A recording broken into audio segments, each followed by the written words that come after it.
Bashkimi Demokratik për Integrim dje pas dite mbajti tubim në komunën e Zhelinës. Kryetari i Partisë Ali Ahmeti para të pranishmëve premtoi se kandidati i tyre për kryetar të komunës, Fatmir Izairi, do të ketë mbështetje të plotë nga të gjithë ministritë të udhëhequra nga Bashkimi Demokratik për Integrim dhe nga institucionet e tjera shtetërore për zbatimin e projekteve infrastrukturore për të mirën e të gjitha. Në Pallatic rreth 70% projekt të realizuar të kanalizimit dhe të rrjeteve të ujësjellësit. Në Trebosh projekt të realizuar rreth 50% të kanalizimit dhe të ujësjellësit. Dhe në një takim që pata me qytetarët e Treboshit para ditësh për të biseduar për përfundim të këtyre projekteve, njëri nga ata më tha: shtëpia është ndërtuar, janë hapur themelet, janë ndërtuar dikat dhe sigurisht që ne këtë punë edhe do ta bëjmë. Nuk do ta lëmë në gjisë dhe do ta përfundojmë. Ashtu që ne do t'i përfundojmë këto projekte që i kemi nisë dhe vendanimet tona do të duken si të urbanizuar.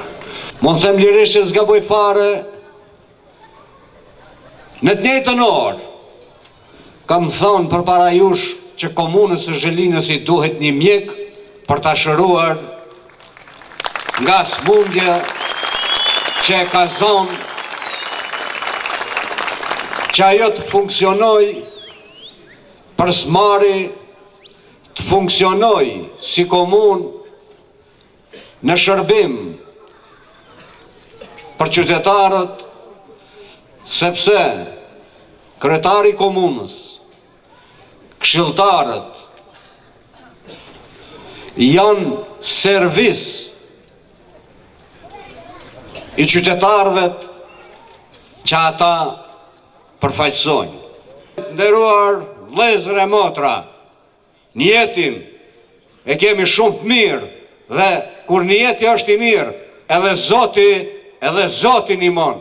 Kështu që për 12 vite me radhë ne kemi punuar me zemër të pastër, me zemër të qiltër, prandaj edhe Zoti na ka ndihmuar.